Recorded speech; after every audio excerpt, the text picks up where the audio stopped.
ठीक है, आज से हम लोग नया चैप्टर स्टार्ट कर रहे हैं जिसका नाम है मूविंग चार्जेस एंड मैग्नेटिज्म। ये आपके एनसीईआरटी का 12th के चैप्टर 4 है। तो मैग्नेटिज्म स्टार्ट करने से पहले हम हिस्ट्री ऑफ मैग्नेटिज्म को समझते हैं। तो एक फेमस साइंटिस्ट जिसका नाम हैंस क्रिस्टियन ऑस्टर्ड है, जिन्होंने ऑब्जर्व किया था कि let's say if you have a wire and then उस वायर के अंदर अगर करंट फ्लो हो रहा है या चार्ज का फ्लो हो रहा है, ठीक है, तो बेसिकली करंट का फ्लो हो रहा है। तो उन्होंने ऑब्जर्व किया था कि कोई भी अगर कंडक्टिंग वायर है, स्ट्रेट वायर है एंड उसके अंदर अगर करंट का फ्लो हो रहा है तो उसके सरकमफ्रेंस पे या उसके क्लोज एक मैग्नेटिक फील्ड जनरेट होता है। सो ये उनका ऑब्जर्वेशन था, वो उनके एक्सपेरिमेंट में उनको पता लगा था। उन्होंने ये बातें पता की थी 1820 में। So let's say you have a straight wire and if you that wire is connected to a battery and a current is flowing inside that wire, then एक निडल को अगर आप रख दोगे उस वायर के क्लोज, मैग्नेटिक निडल को, तो वो ऑसिलेट करेगा, वो मूव करेगा। तो इसका मतलब उस करंट के फ्लो होने की वजह से उस स्ट्रेट वायर में मैग्नेटिक फील्ड जनरेट हो रहा है। तो ये उनका ऑब्जर्वेशन था, राइट। तो ये 1820s की बात है। जो मैग्नेटिक कंपास है वो उसके अंदर एक डिफ्लेक्शन क्रिएट होगा अगर करंट एक वायर के अंदर फ्लो हो रहा है। सिमिलरली ये एनसीईआरटी का ही फिगर है, इसमें आप देख सकते हैं कि यहाँ पे दो ए बी सी तीन कॉन्फ़िगरेशन दिखाया गया, ये उनके ऑब्जर्वेशन हैं। फिगर ए में ये डॉट ये बताता है कि एक वायर है जिसके अंदर करंट फ्लो हो रहा है। सो अगर आप मतलब देखोगे तो एक डॉट दिखे, मतलब ये डॉट एंड क्रॉस में आगे बताऊंगा, साइन सिंबल है, बट डॉट का मतलब आप ऐसा समझ लो कि current inside the wire flow हो रहा है, आपसे अंदर की तरफ जा रहा है, या लेट्स से जो स्क्रीन है उसके अंदर करंट फ्लो हो रहा है, एक वायर है। तो मैं यहाँ पे एग्जांपल से समझा सकता हूँ। लेट्स से एक वायर है, इसको आप बैटरी से कनेक्ट कर दो और देन इसके अंदर एक करंट फ्लो हो रहा है, स्ट्रेट वायर है। तो ये जो मैग्नेटिक फील्ड जनरेट होगा इस पूरे थ्रू आउट द लेंथ में, वो कुछ जो निडल्स हैं, मैग्नेटिक निडल्स हैं, वो ऐसे मतलब रोटेट्स करते रह जाएंगे। सो बेसिकली अगर ये सर्कुलर है, ये स्ट्रेट वायर है, तो कुछ ऐसा मैग्नेटिक फील्ड आपको दिखेगा। अगर ये स्ट्रेट वायर है तो यू कैन सी दैट कि ये कुछ ऐसा मैग्नेटिक फील्ड ऐसा सर्कमफ्रेंस पे रोटेट होता हुआ दिखेगा। तो बेसिकली ये करंट इनसाइड द बोर्ड है, इस फिगर में आप देख सकते हो, और ये निडल्स मैग्नेटिक निडल्स है कुछ इस तरह से है हमारे पास। तो ये इसका मतलब एक जो क्लोज टू दिस वायर है, तो मैग्नेटिक फील्ड का कुछ इस तरह से मूवमेंट है हमारा, ठीक है। ये डिफ्लेक्शन कुछ इस तरह से। सिमिलरली अगर करंट आपके साइड से हमारी तरफ आ रहा है तो आपको कुछ क्रॉस से साइन कन्वेंशन है, इस पे हम डिस्कस करेंगे। तो मैग्नेटिक फील्ड अगेन, इसका ये रोटेशन है, आप देख लो चेंज हो गया, ये डिफ्लेक्शन है मैग्नेटिक फील्ड का, वो चेंज हो गया, but the nature wise is again the circular type का ही दिख रहा है, ठीक है। लेट्स से सेम एक वायर ले लो, आप एक्सपेरिमेंट भी कर सकते हो, एंड देन एक मेटल को बहुत छोटे छोटे पीसेस में आप काट दो, बहुत छोटे छोटे चिप्स फॉर्म में कर दो, एंड देन लेट्स से एक वायर है हमारा, मैं इसको 3D व्यू में दिखा रहा हूँ, ये वायर है, एंड देन आप चिप्स को इसके सर्कमफ्रेंस पे रख दो, तो क्या होगा, ये कुछ इस तरह का, ये जो वायर के चारों तरफ है वो चिप्स आपके सर्कुल में, सर्कुलर फॉर्म में बन जाएंगे, एंड देन दूर में ऐसा होगा। तो ये चिप्स मेटल चिप्स है जो सर्कुलर फॉर्म में रोटेट हो रहे हैं लाइक दैट, और ये जो वायर है वो इनसाइड दी बोर्ड है। तो ये ऑब्जर्वेशन था। तो it is noticeable that when the large amount of current flow through a conducting wire, तो ये जो मैग्नेटिक कॉम्पास है उसमें डिफ्लेक्शंस दिखेगा, राइट। तो इसका मतलब उन्होंने ये बताया कि कोई भी कंडक्टिंग वायर है अगर उसमें करंट फ्लो हो रहा है, अच्छे अमाउंट्स में करंट फ्लो हो रहा है, तो इसका मतलब वो कंडक्टिंग वायर, ये जो करंट फ्लो हो रहा है उसकी वजह से उस कंडक्टिंग वायर के चारों तरफ मैग्नेटिक फील्ड एक जनरेट हो रही है, एक निकल के आ रही है। ये सारी बातें हो रही थी, ठीक है। हम लोग जानते हैं कि अर्थ का एक अपना मैग्नेटिक फील्ड है। जैसे आप एक कॉम्पास रखते हो तो वो आपको बताता है कॉम्पास कि एक कॉम्पास का जो नीडल है वो नॉर्थ साइड में रिफ्लेक्ट किया जाता है, एक साउथ साइड में आ जाता है, और इससे आप इजीली कोऑर्डिनेट को डिफाइन करते हो। अर्थ कोऑर्डिनेट मतलब अर्थ के पास भी एक अपना मैग्नेटिक फील्ड है। और हम लोग जानते हैं पिछले चैप्टर में हम लोगों ने देखा कि जो सेम नेचर की चीज़ है वो रिपेल करती है और ऑपोजिट नेचर नेचर की चीज़ें अट्रैक्ट करती हैं। तो ये जो नॉर्थ है इसका मतलब नॉर्थ नॉर्थ नॉर्थ, अगर ये निडल नॉर्थ की तरफ जा रहा है तो इसके अंदर जो मैग्नेट्स होगा वो साउथ होगा, और वो अर्थ का अगर वो नॉर्थ है तो इसका मतलब ये हमारा नॉर्थ के साइड जाएगा और ये हमारा साउथ के साइड आएगा। और अर्थ की जो मैग्नेटिक वैल्यू है, फील्ड की जो स्ट्रेंथ की वैल्यू है वो 3.5 इंटू 10⁻⁵ टेस्ला है, आई थिंक। ये इसकी यूनिट टेस्ला होती है, उस पर भी हम लोग बाद में बात करेंगे। तभी हम बस अभी हिस्ट्री के बारे में बात करते हैं। तो ऑस्टेड ने देखा कि अगर एक कंडक्टिंग वायर है और अगर उसमें करंट फ्लो हो रहा है, अच्छे अमाउंट में करंट फ्लो हो रहा है, तो जो मैग्नेटिक निडल्स है उसको अगर आप पास में ले जाओगे, मैग्नेटिक निडल्स को आप पास में ले जाओगे, उसमें डिफ्लेक्शंस आएंगी, उस निडल्स में डिफ्लेक्शन आएगी। दैट ये साइन देता है कि अगर high amount of current flow हो रहा है किसी कंडक्टिंग वायर में, तो वो मैग्नेटिक फील्ड जनरेट कर रहा है। ये मोटी मोटी बातें ऑब्जर्वेशन में समझ में आई, ठीक है।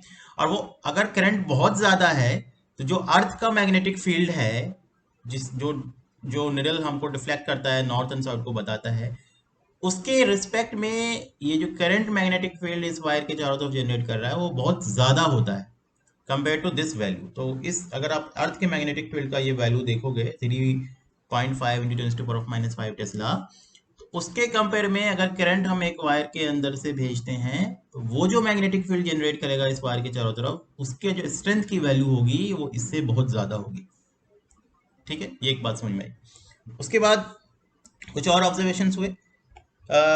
ऑस्टेड ने और कंक्लूड किया कि अगर कोई मूविंग चार्जेस है या फिर सिमिलरली मूविंग चार्जेस ही करंट को फ्लो कराता है, तो जो करंट है वो बेसिकली हमको ये पता लगा कि एक मैग्नेटिक फील्ड जनरेट करता है अपने सराउंडिंग स्पेस में, राइट। ये बात अभी तक कर रहे हैं कि अगर ये कंडक्टिंग वायर है, इसमें करंट फ्लो हो रहा है, तो ये अपने सराउंडिंग स्पेस में मैग्नेटिक फील्ड जनरेट कर लेगा, मैग्नेटिक फील्ड क्रिएट कर लेगा। क्लियर है।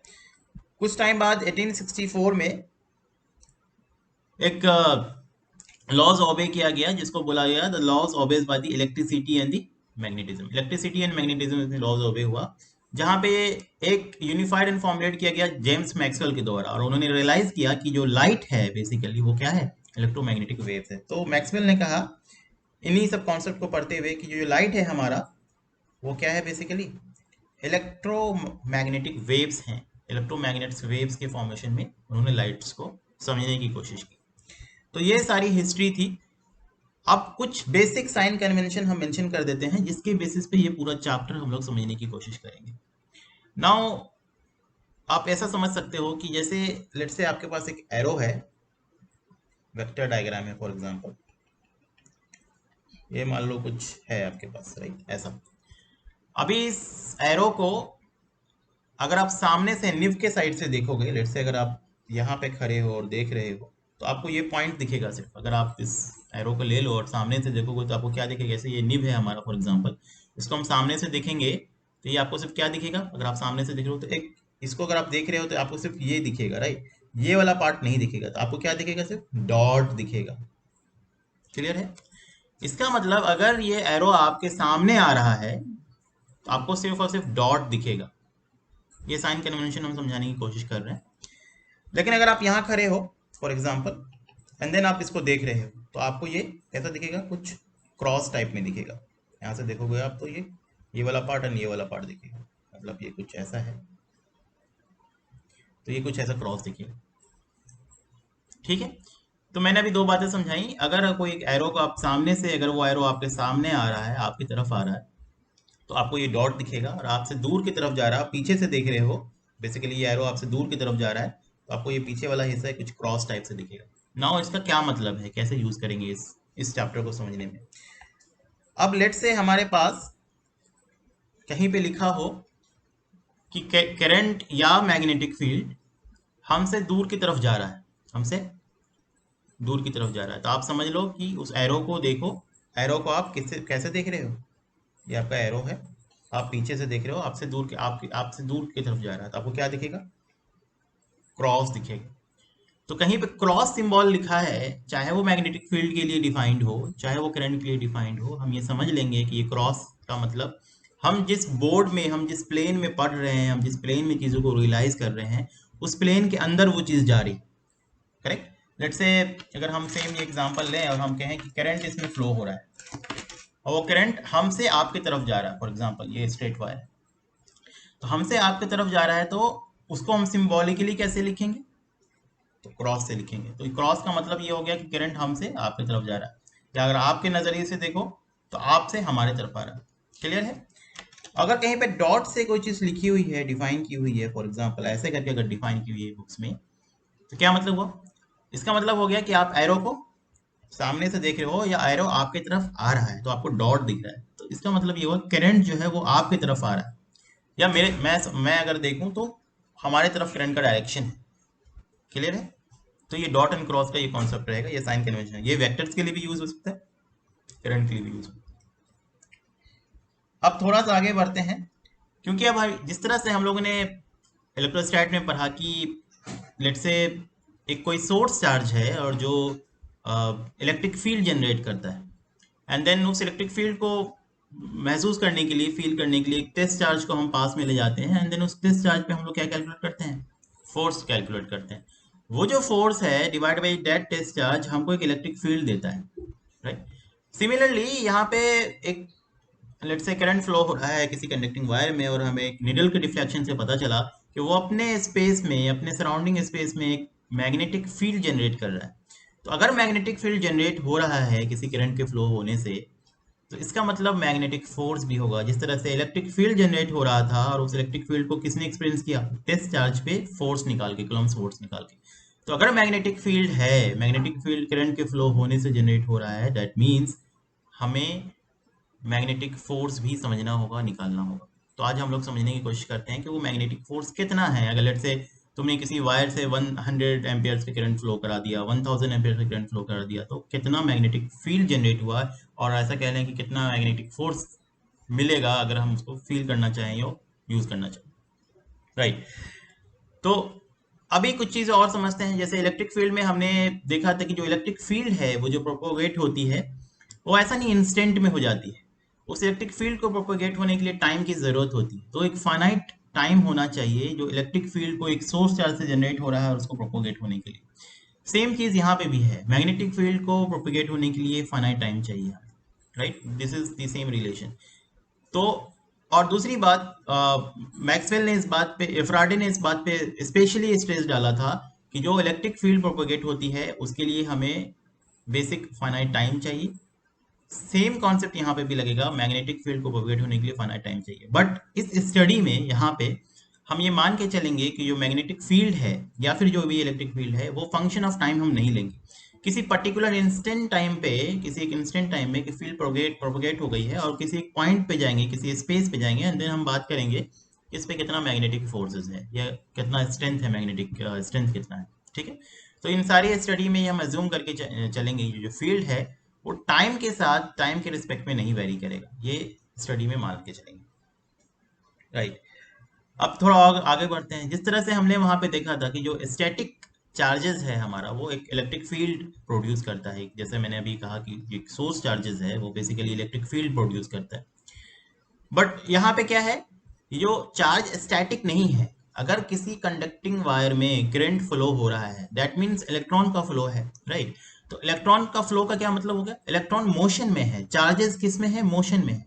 तो इलेक्ट्रिक फील्ड समझने के लिए हमने देखा था कि प्लस क्यू चार्ज स्टैटिक में है, रुका हुआ है, and then they generate a electric field, अपने सर्कमफ्रेंस में इलेक्ट्रिक फील्ड जनरेट कर रहा है। लेकिन मैग्नेटिक फील्ड का केस थोड़ा सा अलग है। यहाँ पे क्या हो रहा है कि बहुत सारे number of charge particles moving in a conductor wire.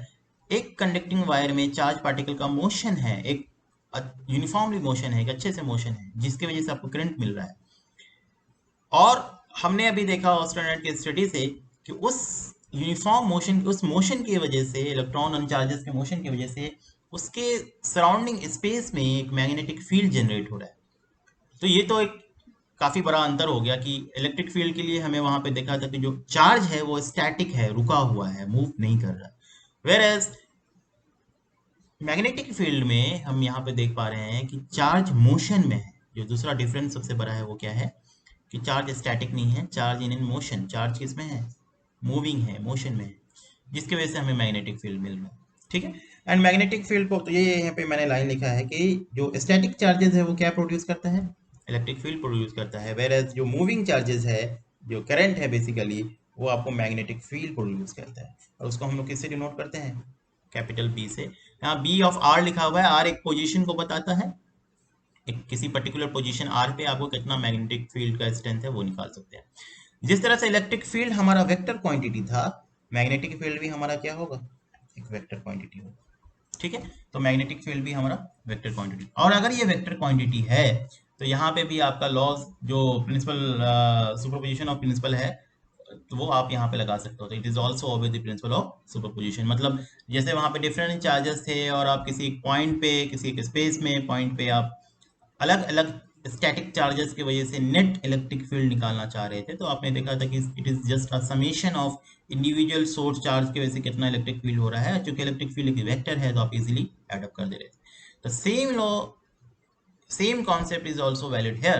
क्योंकि मैग्नेटिक फील्ड हमारा एक वेक्टर है, तो principle of superposition is also hold here. आप इजीली प्रिंसिपल ऑफ सुपरपोजिशन लगा के टोटल नेट मैग्नेटिक फील्ड निकालना सीख सकते हैं, जान सकते हैं। हम लोग आगे देखेंगे, ठीक है।